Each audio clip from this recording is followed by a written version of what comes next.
Hello friends, welcome to the Kendra Academy. Friends, आज इस session में हम लोग बीपीएससी टीआरई 4.0 यानी बीपीएससी टीचर 4.0 न्यू वैकेंसी 2025 के लिए बिहार से रिलेटेड बिहार शिक्षक भर्ती में जो महत्वपूर्ण प्रश्न पूछे गए हैं उन्हीं को आज इस सेशन में डिस्कस करेंगे। ये सारे प्रश्न आपके एग्ज़ाम के दृष्टिकोण से यानी बीपीएससी टीआरई 4.0 के दृष्टिकोण से काफ़ी इम्पोर्टेंट होंगे। इसको ध्यानपूर्वक पूरा ज़रूर देखिएगा। जो लोग पहली बार चैनल पर आए होंगे तो चैनल को सब्सक्राइब कर लीजिएगा और बगल में बेल आइकन का निशान है उसे ज़रूर दबा दीजिएगा ताकि आपको रेगुलर अपडेट मिलता रहे। तो चलिए फ्रेंड्स, बिना देरी किए सेशन को स्टार्ट करते हैं। एक बार प्लीज़ पहले लाइक कर दीजिएगा और जब पूरा सेशन देख लीजिएगा तो कम से कम इसे एक ग्रुप में ज़रूर शेयर कर दीजिएगा। तो चलिए स्टार्ट करते हैं। आज का हमारा पहला प्रश्न है जो पूर्व की परीक्षा में पूछा गया है। ठीक है, किस क्षेत्र को चीन अपना पवित्र क्षेत्र होने का दावा करता है? Option A Tibet, option B Taiwan, option C Macau, option D उपयुक्त में से एक से अधिक, ऑप्शन ई उपयुक्त में से कोई नहीं। इसका जो राइट ऑप्शन हो जाएगा फ्रेंड्स, ऑप्शन नंबर डी इसका जो है राइट ऑप्शन हो जाएगा। शुरू में जो है इसको जो है आयोग ने जो है इसका उत्तर जो है तिब्बत माना था, लेकिन बाद में जब इस पर आंसर की फिर से आई तो इसका जो ऑप्शन आया फ्रेंड्स, ऑप्शन नंबर डी आया। क्योंकि चाइना जो है किसको किसको मानता है तो तिब्बत और ताइवान जो है, तिब्बत और ताइवान दोनों को जो है पवित्र क्षेत्र होने का दावा करता है। इसलिए ऑप्शन नंबर डी इसका क्या है, राइट ऑप्शन है डी। ए ऑप्शन नहीं, ए ऑप्शन पहले था, बाद में इसका ऑप्शन चेंज हो गया। ठीक है, आगे आगे हमारा प्रश्न है कि भारतवर्ष तथा उसके पड़ोसियों के संबंध के संदर्भ में निम्न में से कौन सा कथन सही है? भारत की विदेशी नीति शांति एवं अहिंसा पर आधारित है। और ऑप्शन नंबर बी जो है पंचशील सिद्धांत हेतु भारत के दृढ़ निश्चय का परिणाम है। भारत गुटनिरपेक्ष आंदोलन के संस्थापक में से एक है। और ऑप्शन नंबर डी जो हमारा है उपयुक्त में से एक से अधिक, उपयुक्त में से कोई नहीं। इसका जो राइट ऑप्शन हो जाएगा फ्रेंड्स, ऑप्शन नंबर डी यानी उपयुक्त में से एक से अधिक जो है इसका ऑप्शन सही है। इसका हम लोग डिस्कस देख सकते हैं फ्रेंड्स। डिस्कस क्या लिखा है, 28 अप्रैल 1954 ईस्वी को जो है भारत और चीन के बीच शांति एवं व्यापार के पंचशील या शांतिपूर्ण सह अस्तित्व के 5 सिद्धांत या औपचारिक रूप से हस्ताक्षर किए गए। इस सिद्धांत के मुख्य बिंदु निम्न थे: दूसरे देश के आंतरिक मामलों में हस्तक्षेप न करना, एक दूसरे देश पर आक्रमण न करना, शांतिपूर्ण सह अस्तित्व की नीति का पालन करना, परस्पर सहयोग और लाभ को बढ़ावा देना, सभी देशों द्वारा अन्य देशों के क्षेत्रीय अखंडता और संप्रभुता का सम्मान करना। स्पष्ट है कि पंचशील सिद्धांत भारत के दृढ़ निश्चय का परिणाम है। इसी सिद्धांत के भारत की शांति एवं अहिंसा आधारित विदेश नीति की भी झलक मिलती है। भारत गुट निरपेक्ष आंदोलन के संस्थापक में से एक था। ठीक है, चलिए आगे हमारा प्रश्न है कि इंदिरा गांधी राष्ट्रीय कला केंद्र ने संपूर्ण भारत में भाषा सर्वेक्षण कर भाषा एटलस बनाया है। यह केंद्रीय सांस्कृतिक मंत्रालय के अंतर्गत स्वायत्त निकाय है। भारत की भाषा एटलस से क्या अभिप्राय है? भारत का नस्लीय मानचित्र है, यह भारत का एक लैंग्वेज मैपिंग प्रोजेक्ट है। ठीक है, और ऑप्शन नंबर सी जो है भारत का प्राकृतिक मानचित्र है, उपयुक्त में से एक से अधिक, उपयुक्त में से कोई नहीं। इसका जो राइट ऑप्शन हो जाएगा friends, option number B. Option number B इसका क्या है, राइट ऑप्शन होगा फ्रेंड्स। यह एक भारत का लैंग्वेज मैपिंग प्रोजेक्ट है। ठीक है, इसका हम लोग टीचर दे सकते हैं फ्रेंड्स। भारत की भाषाई विविधता को दर्शाने के लिए एक व्यापक भाषा एटलस को बनाने के लिए इंदिरा गांधी राष्ट्रीय कला केंद्र, जिसको केंद्रीय संस्कृति मंत्रालय के अधीन स्वायत्त निकाय द्वारा संपूर्ण भारत में एक भाषाई सर्वेक्षण की योजना बना रहा है। इस प्रकार से भारत का लैंग्वेज मैपिंग प्रोजेक्ट है। ठीक है, चलिए आगे। रेगिस्तान में पाए जाने वाले जंतु को क्या कहते हैं? Option A deserticolous, option B desertimelia, option C desertimals, option D उपयुक्त में से एक से अधिक, ऑप्शन ए उपयुक्त में से कोई नहीं। इसका जो राइट ऑप्शन हो जाएगा friends option number A. Option number A इसका क्या है, राइट ऑप्शन है, जिसको हम लोग क्या बोलते हैं, डेजर्टिकोलस बोलते हैं। ठीक है, इसका हम लोग देख सकते हैं फ्रेंड्स, रेगिस्तान में पाए जाने वाले जंतु को डेजर्टिकोलस या इसकी इंग्लिश की बात करेंगे तो सेरिकोलस जंतु कहलाते हैं। ठीक है, चलिए आगे हमारा नेक्स्ट प्रश्न है कि ऑपरेशन बरगा ने भारत के निम्न में से किस राज्य में सरकार के लिए देश में संधारणीय समर्थन प्राप्त किया था? पश्चिम बंगाल की में राज्य सरकार, केरल में राज्य सरकार, असम में राज्य सरकार, उपयुक्त में से एक से अधिक, उपयुक्त में से एक से अधिक और ऑप्शन नंबर ई उपयुक्त में से कोई नहीं। इसका जो राइट ऑप्शन हो जाएगा फ्रेंड्स ऑप्शन नंबर ए, पश्चिम बंगाल सरकार के दो जो है ऑपरेशन बरगा चलाया गया था। इसका डिटेल दे सकते हैं। ऑपरेशन बरगा एक भूमि सुधार आंदोलन था जो पूरे पश्चिम बंगाल के इलाकों में बटाईदारों के नाम दर्ज करने के लिए चलाया गया था। ऑपरेशन बरगा 1978 ईस्वी में शुरू किया गया था और 1980 के दशक के मध्य समाप्त हो गया था। किसानों की हितों की रक्षा करने के लिए जमींदार नियमित रूप से अपने किराएदारों या किराएदारों या बरगादार का शोषण करते थे, या तो उन्हें फसल के मौसम से ठीक पहले बेदखल कर देते थे तो उन्हें कम हिस्सा देते थे। बरगदारों के हितों की रक्षा करने और जमींदारों के द्वारा बेदखली के खिलाफ सुरक्षा प्रदान करने वाम मोर्चा सरकार ने 1978 में बरगा अभियान शुरू किया था। ठीक है, चलिए आगे आगे हमारा प्रश्न है कि 22 अप्रैल को मनाए जाने वाले पृथ्वी दिवस को क्या संबंध है? द्वितीय विश्व युद्ध का अंत दिवस है, पृथ्वी पर नाभिकीय हथियारों के उपयोग पर प्रतिबंध है और ऑप्शन नंबर सी वातावरण से संबंधित जागरूकता है। उपयुक्त में से एक से अधिक, उपयुक्त में से कोई नहीं।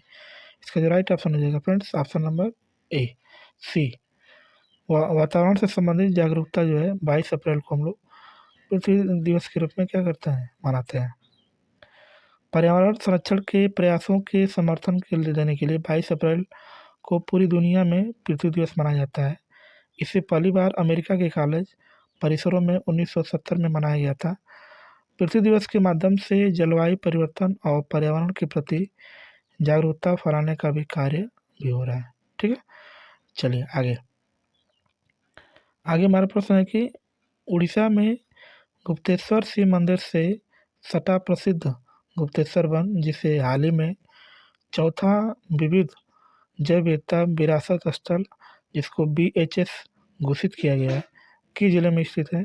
ऑप्शन ए सुंदरगढ़ में, ऑप्शन बी कोरापुट में, ऑप्शन सी बारीपदा में, ऑप्शन डी उपयुक्त में से एक से अधिक, ऑप्शन ए उपयुक्त में से कोई नहीं। इसका जो राइट ऑप्शन हो जाएगा friends option number B, Koraput में जो है यही जो है स्थित है। ठीक है, इसका हम लोग डिटेल दे सकते हैं फ्रेंड्स। उड़ीसा में गुप्तेश्वर शिव मंदिर से सटा प्रसिद्ध गुप्तेश्वर वन, जिसे हाल ही में चौथा जैव विविधता विरासत स्थल BHS घोषित किया गया है, वह कोरापुट जिले में स्थित है। यह जंगल 300 हेक्टेयर सीमांत क्षेत्र को कवर करता है और स्थानीय समुदाय द्वारा पारंपरिक रूप से पूजनीय और पवित्र उपवनों के साथ साथ अत्यधिक सांस्कृतिक महत्व रखता है। भारत का पहला BHS बेंगलोर कर्नाटक में नल्लूर इमली ग्रोव का भारत का पहला जैव विविधता स्थल था, जिसे 2007 में घोषित किया गया था। ठीक है, मल्लिका साराभाई संबंधित हैं चिकित्सा विज्ञान से, चित्रकारी से, शास्त्रीय नृत्य से, उपयुक्त में से एक से अधिक, उपयुक्त में से कोई नहीं। इसका जो राइट ऑप्शन हो जाएगा फ्रेंड्स ऑप्शन नंबर सी, शास्त्रीय नृत्य से जो है ये संबंधित है। इसका डिटेल दे सकते हैं। मल्लिका साराभाई एक शास्त्रीय नृत्यांगना है जो कुचिपुड़ी और भरतनाट्यम शास्त्रीय नृत्य करते हैं। इनके माता पिता मृणालिनी साराभाई और विक्रम साराभाई हैं। इन्हें पद्म भूषण से सम्मानित किया गया। कौन सा देश प्रतिवर्ष स्वदेशी लोगों के लिए फ्री लैंड कैंप आयोजित करता है? Option A Nepal, option B Bharat, option C Brazil, option D उपयुक्त में से एक से अधिक और ऑप्शन ई है उपयुक्त में से कोई नहीं। इसका जो राइट ऑप्शन हो जाएगा फ्रेंड्स ऑप्शन नंबर सी, जो ब्राज़ील है अपने स्वदेशी लोगों के लिए फ्री लैंड कैंप क्या करता है, आयोजित करता है। ठीक है, ब्राज़ील देश प्रतिवर्ष अप्रैल माह में स्वदेशी लोगों के लिए फ्रीलैंड कैंप आयोजित करता है। इसमें हजारों स्वदेशी लोग ब्राज़ील की राजधानी ब्राज़ीलिया में मिलने की यात्रा करते हैं ताकि सरकार से उनके अधिकारों की रक्षा की मांग की जा सके। लैंडसाफ्ट विचारधारा किस स्कूल से संबंधित है? Option A French school, option B German school, option C British school, option D पिक में से एक से अधिक, ऑप्शन डी पिक में से कोई नहीं। इसका जो राइट ऑप्शन हो जाएगा friends option number B, German school से जो है लैंडसाफ्ट विचारधारा संबंधित है। इसका हम लोग डिस्कस दे सकते हैं फ्रेंड्स। लैंडसाफ्ट विचारधारा जर्मन स्कूल से संबंधित है। 19वीं सदी के अंत में जर्मन भूगोलवेत्ताओं द्वारा विकसित यह विशेष रूप से बहुदृश्यों के वर्गीकरण और विश्लेषण से संबंधित है। युवा बंगाल आंदोलन की स्थापना का श्रेय किसे है? हेनरी विवियन डेरिजियो, ईश्वर चंद्र विद्यासागर, राजा राम मोहन राय, उपयुक्त में से एक से अधिक, उपयुक्त में से कोई नहीं। इसका जो राइट ऑप्शन हो जाएगा फ्रेंड्स ऑप्शन नंबर ए, युवा बंगाल आंदोलन की स्थापना किसने किया था? तो विवियन डेरिजियो ने किया था। ठीक है, डिस्कस देख सकते हैं। युवा बंगाल आंदोलन की स्थापना का श्रेय हेनरी विवियन डेरिजियो को है। वे कवि, उपन्यासकार और लेखक थे। आधुनिक भारत के पहले राष्ट्रकवि थे। जोगीरा का फकीर इनकी प्रमुख कविता है। इनमें से किसने सामुदायिक कार्यक्रम को एक मौन क्रांति की संज्ञा दी है?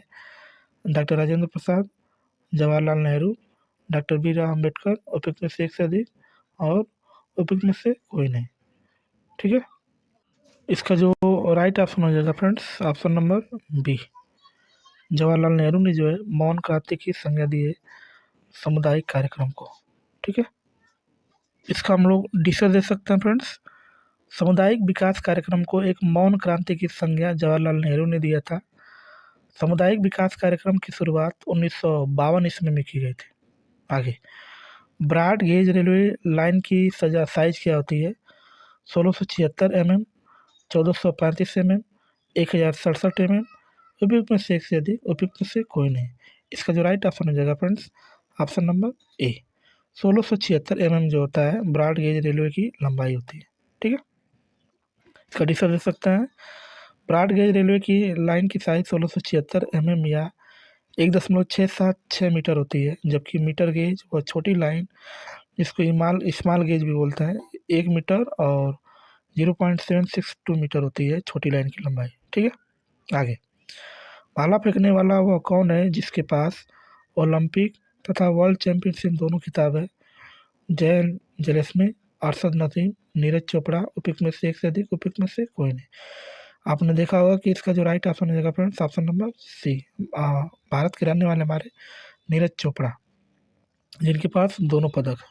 ठीक है, भाला फेंकने वाले खिलाड़ी नीरज चोपड़ा ने 2020 ईस्वी में टोक्यो ओलंपिक में स्वर्ण पदक जीता और 2023 में हंगरी बुडापेस्ट में विश्व एथलेटिक्स चैंपियनशिप में पुरुषों की भाला फेंक स्पर्धा में इन्होंने स्वर्ण पदक अपने नाम कर इतिहास रच दिया। ठीक है, यानी इनके पास दोनों पदक है। ठीक है, आगे, सरकारी सूत्रों के अनुसार कोविड-19 के कारण मिड डे मील 2023 तक कितने भारतीयों ने जान गंवाई है? तो लगभग 15 लाख, लगभग 5 लाख, लगभग 2 लाख, उपयुक्त में से एक से अधिक, उपयुक्त में से कोई नहीं। इसका जो राइट ऑप्शन रहेगा friends option number B, option number B इसका क्या है राइट ऑप्शन है। लगभग 5 लाख लोगों ने जो है कोविड-19 यानी मिड 2023 में जो है इतने लोगों ने इनकी जान गंवाई है। ठीक है, इसका हम लोग डिस्कस दे सकते हैं फ्रेंड्स। सरकारी सूत्रों के अनुसार कोविड-19 के कारण मिड 2023 तक लगभग 5,31,790 तक भारतीयों ने अपनी जान गंवाई है। सार्स कोविड-19 नामक वायरस से फैलने वाली बीमारी है। भारत में G20 का ध्येय वाक्य क्या है? सत्यमेव जयते, एक भारत श्रेष्ठ भारत, वसुधैव कुटुंबकम, उपयुक्त में से एक से अधिक, उपयुक्त में से कोई नहीं। इसका जो राइट ऑप्शन हो जाएगा फ्रेंड्स ऑप्शन नंबर बी, सी जो है इसका राइट ऑप्शन है, यानी वसुधैव कुटुंबकम जो है ये भारत का मोटो है। ठीक है, भारत में 18वें G20 सम्मेलन का आयोजन 9 और 10 सितंबर 2023 में किया गया। इस सम्मेलन का ध्येय वाक्य वसुधैव कुटुंबकम या एक पृथ्वी एक परिवार एक भविष्य है। इसमें अफ्रीकन यूनियन को 21वें सदस्य के रूप में स्वीकार किया गया है।